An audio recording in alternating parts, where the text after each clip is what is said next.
Pada akhirnya, ini bukan cuma soal Labuan Bajo. Ini soal kita semua, bos. Soal bagaimana kemiskinan, nafsu, dan kelalaian bisa memakan masa depan anak-anak kita. Soal generasi yang harusnya bercita-cita, tapi malah dipaksa jadi penghibur tamu.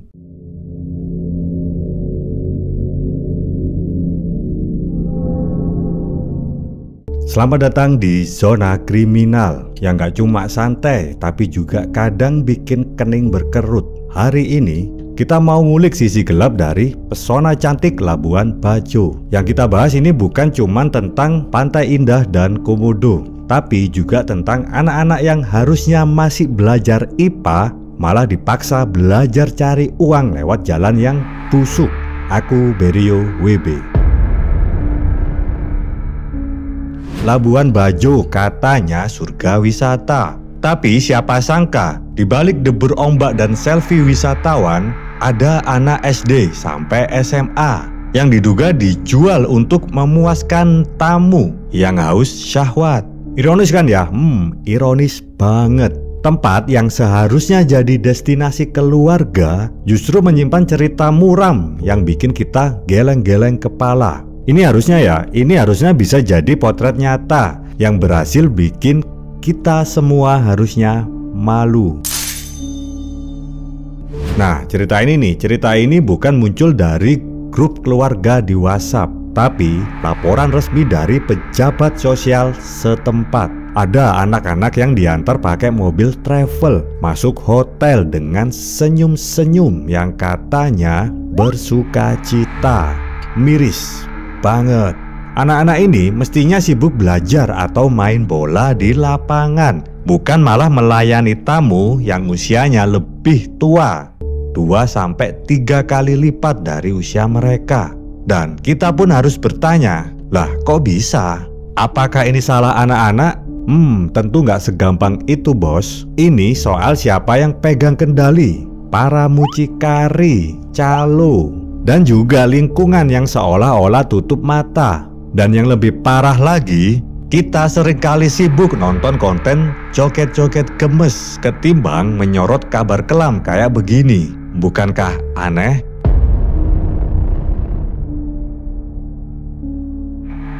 Kalau kamu mau cari biang keladi, jawabannya sering sama, kemiskinan. Di Manggarai Barat, banyak keluarga yang harus berjibaku cari sesuap nasi, dan anak-anak banyak yang jadi korban janji manis, uang jajan lebih, sepatu baru, atau gadget kekinian. Siapapun yang kelaparan pasti akan tergoda, dan pelaku eksploitasi ini tahu betul cara bermain di celah itu. Menurutku ini bukan cuma soal isi dompet ya. Pariwisata yang tumbuh liar juga bisa dijadikan faktor. Hotel nih bisa jadi salah satunya. Banyak hotel dan penginapan yang gak terlalu peduli sama umur tamu. Wisatawan gelap yang cuma cari kesenangan instan. Semua ini seakan-akan jadi bagian dari puzzle busuk ini. Dan kita seringkali bangga lihat kunjungan wisatawan naik, tapi lupa ngitung berapa anak yang diam-diam jadi tumbal kemajuan. Dan mari kita bertepuk tangan untuk minimnya pengawasan. Anak-anak ini masih pakai seragam sekolah, tapi lolos masuk hotel. Jadi kadang rasanya aturan hukum di negeri ini seperti wifi gratis. Sinyalnya ada, tapi nggak pernah terkoneksi.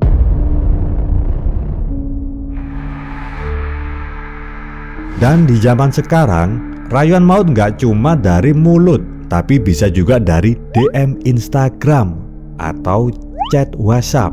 Anak-anak diajak kerja sampingan, dijanjikan hadiah, dan perlahan dijebak masuk ke lingkaran prostitusi. Data KPAI bilang 60% kasus eksploitasi anak nyambung ke platform digital. Dan banyak orang tua kadang terlalu percaya, anak saya nggak mungkin seperti itu. Nah, padahal predator daring itu jauh lebih lihai daripada orang yang kita kira.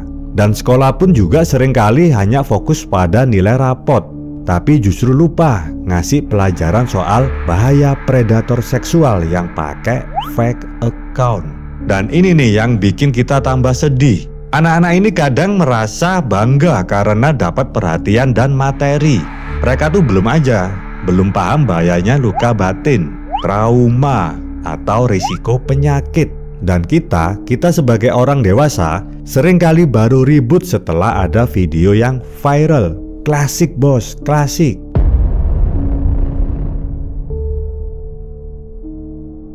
Secara hukum anak-anak ini harusnya diposisikan sebagai korban. Tapi kita juga tahu, pasal demi pasal seringkali kalah sama amplop tebal.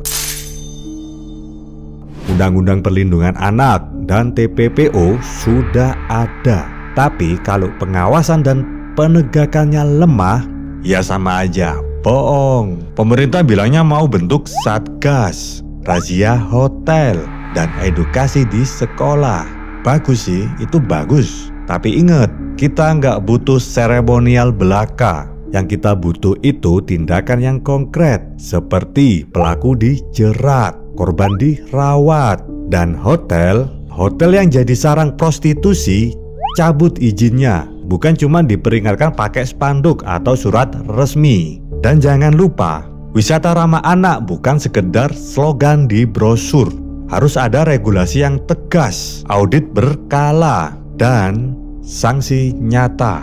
Pariwisata yang sehat bukan cuma soal foto yang cantik, tapi juga tentang menjaga anak-anak tetap punya masa depan.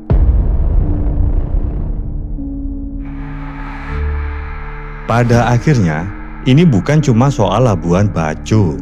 Ini soal kita semua, bos. Soal bagaimana kemiskinan, nafsu, dan kelalaian bisa memakan masa depan anak-anak kita.